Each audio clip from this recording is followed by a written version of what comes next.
BruCast is back, baby. As a producer in the game industry, I'd like to ask you, how do you think this will change gaming as a whole? Less than we think, I believe. Um, Automation and there's so much here to cover because there's automation and artificial intelligence to talk about. These are kind of same and different topics at the same time. Uh, Artificial intelligence, to start with, is not intelligence. No?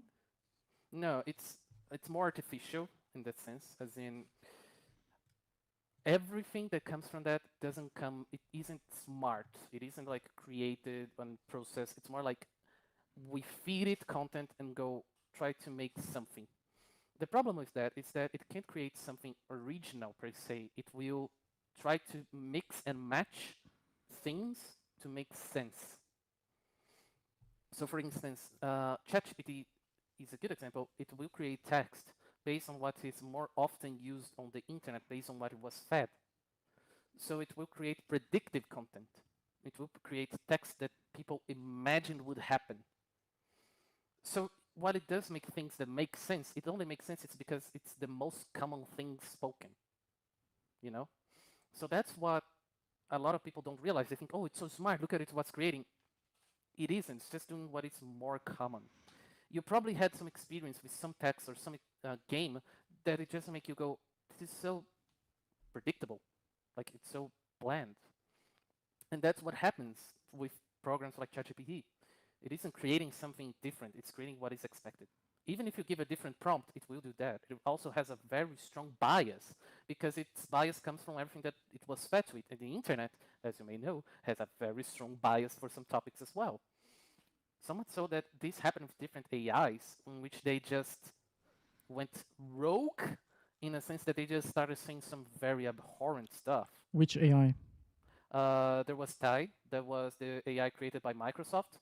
I think it was within a very small time frame, like a week or less than that. It just started going full on Nazi. Like, holy, how did we get here? Or another very interesting one. This is something I kind of like. There was have you heard of Seinfeld? It's a TV show. Yeah, and this guy created a project in which is basically a never-ending Seinfeld episode. Like the show just keeps going. Oh, I saw it. It's like a very low poly, Yeah. low quality Seinfeld, not fun episode. Yes, and it's never ending, and it uses predictive tests like ChatGPT, GPI, and stuff like that to create its content, which is smart, but it actually had to be taken down because it started to go full on anti-trans for a moment. Really? So the AI Yeah. became basically anti-trans. Yeah, so they had to, Twitch took down the stream for I think it was 24 hours, something like that, due to a ban because of it. So it's very. So that's the thing. It's very funny actually when you watch the episode because the Jerry Seinfeld lookalike there just starts making these anti-trans jokes, and he often says, "I don't know why no one is laughing." So it's very self-aware in that sense. Did you see this game? I don't remember the name of the game, but they were planning to, if they haven't already, started using ChatGPT for the NPC interactions. I don't know which game that is, but that's a thing that I think could be very interesting. It could create actually a lot of more dynamic and interesting content for some of the characters. What I think that will be the problem is that they will need someone to moderate that 24/7, basically. Because like I said, this is what happened with that show, and this isn't the only case in which these chat AIs just started going to some very weird tangents, since it pulls data from the internet and from its sample as well.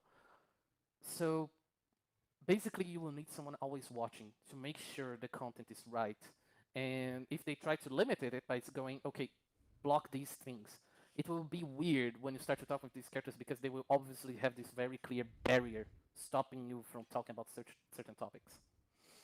So it's not organic. It's not as good as tailoring chat to make it something more interesting, like creating proper dialogue. For instance, I think it's borderline impossible for one of these AIs to create dialogue like it you see on Disco Elysium. Because Disco Elysium touches upon some very abstract topics to talk about stuff. It's very different. The dialogue on it is very strong. So you wouldn't be able to do something with the same identity as that, or close to it. It would look weird, to say the least. I'm not familiar with this game, Disco Legion. Disco Elysium is honestly a work of art, and I highly recommend you play it. Okay, I'll take a look. But going back to the ChatGPT moderator, I don't think companies will do that. If a company decides to implement it in their games, they'll just have a disclaimer. They're just gonna say, "Do you accept?" They're gonna ask at the beginning of the game, "Do you accept to play this game? Keep in mind that the AI tool is behind our NPCs," and that's it. That's the disclaimer. If you accept it, that's it. That's a very weak cover in general. Like, it's still your game. It's still your responsibility. Even if you say, "Oh, it's not my responsibility," that's not true. Like Tesla could say, "Oh, it's not my responsibility that the car did something dumb and hit someone because the driver should always be holding the wheel." Makes sense. Yeah. You can't just say that. You still have an autopilot there. It should still have its own responsibilities and safety nets. Yeah, but let's say you buy.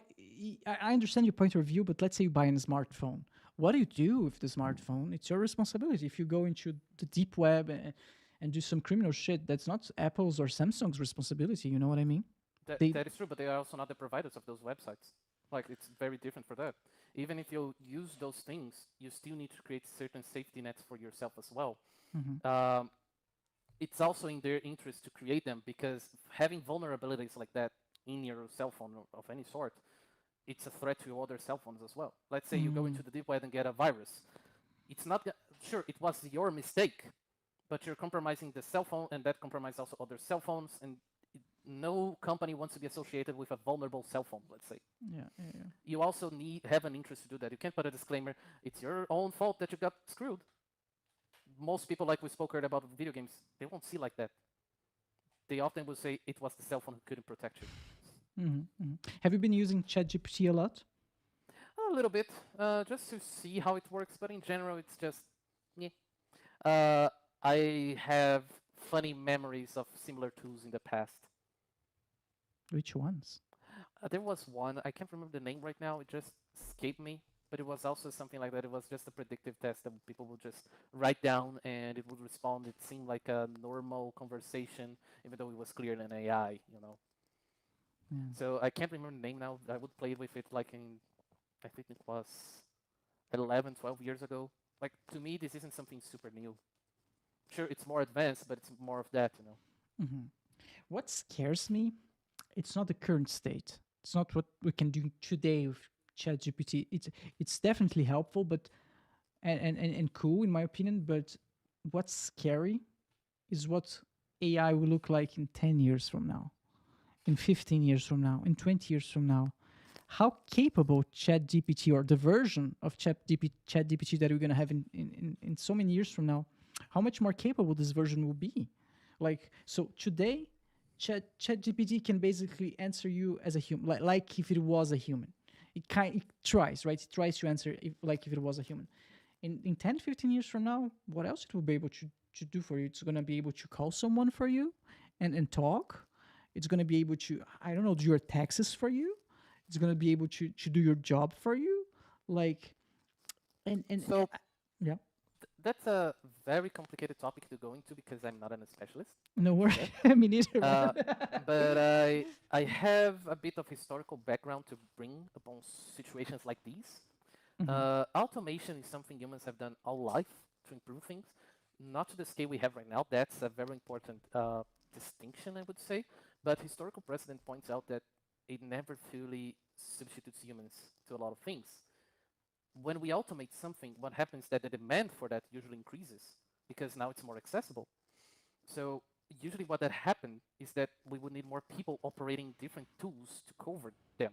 Like we said, for instance, ChatGPT, it's automated, sure, but we need people to analyze it to make sure it's talking, right, that it doesn't go into very problematic tangents, and we need to properly filter that. So we need more people covering that basis and learning how it works to properly calibrate it for certain dialogues. That's an example. I'm not saying this will happen, but the same thing will probably happen with art and other topics that are going right now. For instance, we have these many creative AIs creating different arts, but you can see very clear flaws when it comes to hands, because hands are usually very complex. Like I said, it only follows logic to create things, and hands, if you look at it, it changes a lot. It has a lot of motion compared to arms and body. That's why it's very hard to create proper hands. That's one example. There's more reasons, of course. I don't know everything, but it's just to point out how it has a bias and how it's hard for it to follow certain things. So you will need an artist to properly, correct that. And also, it can't follow a proper art direction. It will usually do its own thing for the most part. It's also complicated when it comes to intellectual property. That is where a lot of this discussion becomes very interesting, because you can't copyright any AI work. You just can't. What do you do then? Are you going to just use AI to create your artwork? Any company can now copy that and create their own content. You don't hold any right to it. So it's like someone can do something better than you, and what you created, your idea, is now gone. It's someone else doing something better. Are you guys using Midjourney at Puga? Not that I'm aware of. I say not that I'm aware because I'm not in all projects, but now I do know that some companies are using that usually to do what I mentioned previously, like kind of do a mood board, Mm-hmm. which is something I think it works really well. It helps you have these ideas of how you want things to go, because you give it a prompt, it will create them. It's kind of more practical than just trying to research something on Google. Just giving an example, of course. Mm-hmm. So I think the future for this is very hard for us to predict. I'm not scared right now. I don't think my position, for instance, is at risk. I don't think art is position at risk anytime soon either. I think only very amateurish companies will stick to it, to using only that. And they will face these difficulties I mentioned, like copyright and stuff like that. As soon as people find out it's AI, which they can do, because one of the flaws of AI, since it uses fed content, is more often than not, they will have kind of a hidden watermark mixed in, like a signature of an artist. Or worst, a signature of Getty Images, since a lot of the content came from that, which is an image bank. So much so that Getty Images is actually suing one of these AIs because they very clearly stole their art to create their whole AI. You're talking about Carla and Greg, Carla Ortiz and Greg Rutovsky. I'm sure butchering their names, but I don't know the names exactly. yeah. I just know that one of the AIs, they created Getty Images. Like some of the art they created had a very clear watermark for Getty Images. Oh, okay. So it's like, okay, they're using this content and they didn't pay to use Getty Images content to create this whole bank of images. So they're basically using everything there for free, which is basically stealing. And Getty Images is the one who goes, no, man, you can't use our stuff like that. You have to pay for it. But isn't that kind of artists do? They kind of go into the Get Images bank and screenshot whatever they want and do their thing. It's kind of different because that's more what AI does is more like tracing. And if you are familiar with the whole art world, I think you will see how people feel about tracers. It's not nice because basically you're not using skills. You're basically doing what a child often does of painting over. And it's not different for most of AI, since they only work with predictive content. So this isn't nice. It's not very creative, and that's what I said. AI doesn't escape these modes. They have to do what already exists. And sure, artists do that. They have their references, their inspirations, and they work on top of what was created before. That happens, but they can go above. They don't need to do on top of another work to create their own, like just trace. Yeah, I think that's a problem. It becomes a problem if you just use whatever the AI gives you. If you just takes whatever the AI spits to you and that's it, I'm done, then it's easy to see that it's a low quality image because the AI cannot Midjourney. I'm talking about Midjourney cannot develop like a 4K image. You can see that it's full of errors, like the fingers, like you mentioned, and a lot of other problems. But if you use AI as a initial step or a reference tool, it's amazing.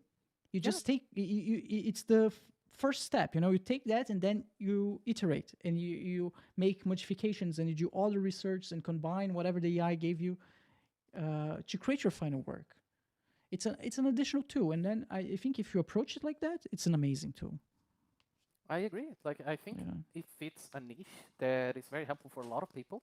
That's why I'm not going, oh damn, these AIs, they're stealing your jobs. Goddamn machines. It's more like they're helping also small content creators who really can't afford artists to Mhm. give more life to their works. I work with a lot of mods. Like I Mhm. really like the modding scene for Paradox games. And they use a lot of Paradox, yeah. imagery. But they don't have artists. Like it's a whole niche of games that it's not often you will have artists who cover all bases for VFX and other stuff like that. AI can help you give more life to this content, create more pictures that will make it seem more interesting instead of using just the generic the game provides for you. So it does help. It does fit a niche that will make things better for players in general and for modders. But it won't fully substitute an artist, at least not in the near future as well. Like if it comes to the day when artists will be replaced, the first thing that will need to be changed is how copyright is created. Watch full episodes of the BruCast on the main YouTube channel, youtube.com/@brewfrasca.